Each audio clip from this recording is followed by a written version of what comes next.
সুন্দরবনের কোর এলাকায় ঢুকে পড়া 6 বাংলাদেশি মৎস্যজীবীকে গ্রেফতার করল বন দফতর। আটক করা হয়েছে তাদের মাছ ধরার একটি নৌকো। ধৃতদের 14 দিনের জেল হেফাজতের নির্দেশ দিয়েছে আলিপুর আদালত।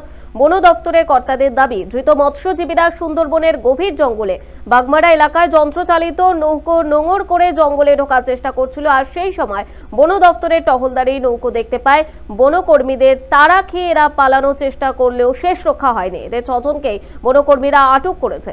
দীর্ঘক্ষণ জিজ্ঞাসাবাদের পর বৃহস্পতিবার গ্রেফতার করা হয় তাদের। ধৃতদের কাছ থেকে বেশ কিছু ধারালো অস্ত্র উদ্ধার করা হয়েছে বলে দাবি বন দফতরের কর্তাদের। শুধু মাছ ধরা নয়, এরা অন্য অসৎ উদ্দেশ্যেও এই এলাকায় ঢুকেছিল কিনা তাও খতিয়ে দেখা হচ্ছে বলে জানিয়েছে বন দফতর। ধৃতদের সকলেরই বাড়ি বাংলাদেশের বাখেরহাট জেলার রামপাল থানা এলাকায় বলে জানা গিয়েছে রাজ্য বন দফতর সূত্রে।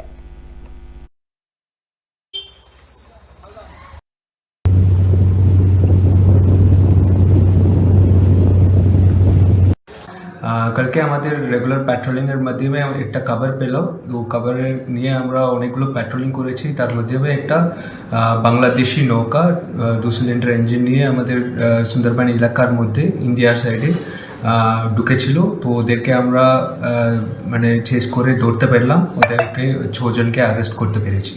এমনি ওদের কিছু দা ছিল আর স্পিয়ার ছিল, এগুলো বোট থেকে আমরা পেয়েছি। আর একটা উডেন কাটু পেয়েছি।